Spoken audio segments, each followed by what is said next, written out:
আমার কৃষক ভাইয়েরা চরের মধ্যে ফসল আবাদ করছে, এরা কি পাপ করেছে? এদেরকে এই যে মারা চারা হলো, তাদের গরু নিয়ে যা জবাই করে ভুরিভোজ করা হলো, তাদেরকে গুলি করা হলো, তো নিরহ। আবার তারা দেখেন পানি বাড়ছে, তারা ফসল তুলতে পারছে না। ধারাবাহিকভাবে এই পদ্মা নদীতে এই কাকন শহীদুল বাহিনীর সন্ত্রাসী, এটা এই বর্তমান সময়ে যেভাবে ঘটেছে, এটা কি বাংলাদেশে আদৌ সম্ভব?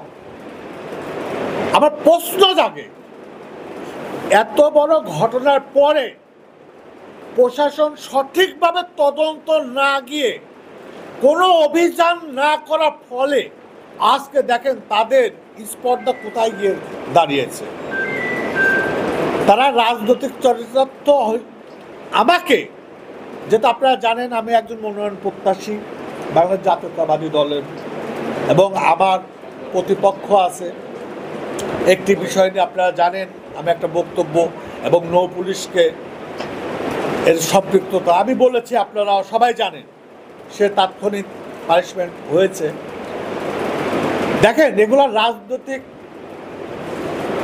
পরিমণ্ডল থেকে প্রতিপক্ষ দ্বারা লিয়াজুর মধ্য দিয়ে, এদের সঙ্গে তো সেটা লিয়াজু আছে, আমি বলেছি বক্তব্য, যার কারণে কিন্তু দেখেন আপনাদের এই নিউজটার সিমটম দেখছেন তো আপনারা তো সাংবাদিক ভাই, এটা তো বোঝেন কবেকার ঘটনা, ধারাবাহিক, আর কবে আসে কি ঘটতেছে কাটসাট হয়ে।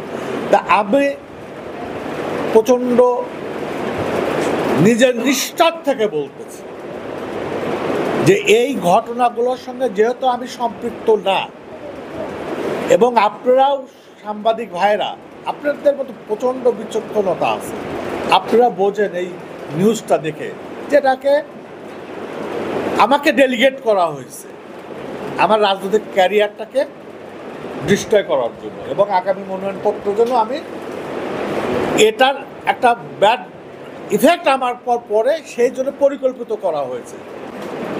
স্পট ঠিকই আছে, ফুটেজ ঠিকই আছে, শুধু এডিটিং করে, খেয়াল করেন আপনারা, এডিটিং করে হঠাৎ আমার নাম প্রথম স্টেপে ছিল, সাথে আমার ছোট ভাইয়ের নাম,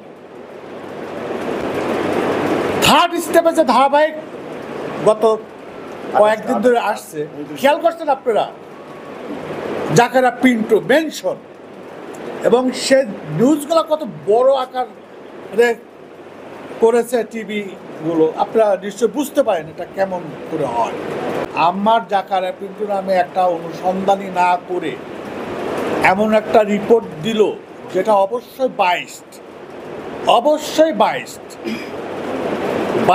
যদি না হতো, আমার বিশ্বাস আপনারা সাংবাদিক ভাইয়েরা, একটা তথ্য যখন আপনাদের কাছে আসছে, আপনারা অবশ্যই তার সত্যতা যাচাই করে তারপর নিউজটা দেন। যে মিডিয়াগুলো এই নোংরামির সাক্ষী হয়েছে, টিভি চ্যানেল মালিকদেরকে আমি অনুরোধ করি, আপনার এই চ্যানেল, সুনামধন্য বাংলাদেশের চ্যানেলগুলো এই ধরনের কর্মকাণ্ডর জন্য আপনার চ্যানেল কিন্তু ক্ষতিগ্রস্ত হচ্ছে, পাঠক ক্ষতিগ্রস্ত হচ্ছে। আমি এটাকে প্রাথমিকভাবে আগামী 24 ঘন্টার মধ্যে আপনাদের কাছে অনুরোধ, এই টিভি চ্যানেল এবং সংবাদ পরিবেশন করেছে যে প্রিন্ট মিডিয়া, এটার সঠিক তথ্যটা জনগণের সামনে তুলে ধরবেন, অন্যথায় আমি জাকারা পিন্টু অবশ্যই আইনের আশ্রয় নেব এবং আমি মানহানি মামলা করতে প্রস্তুতি নেব।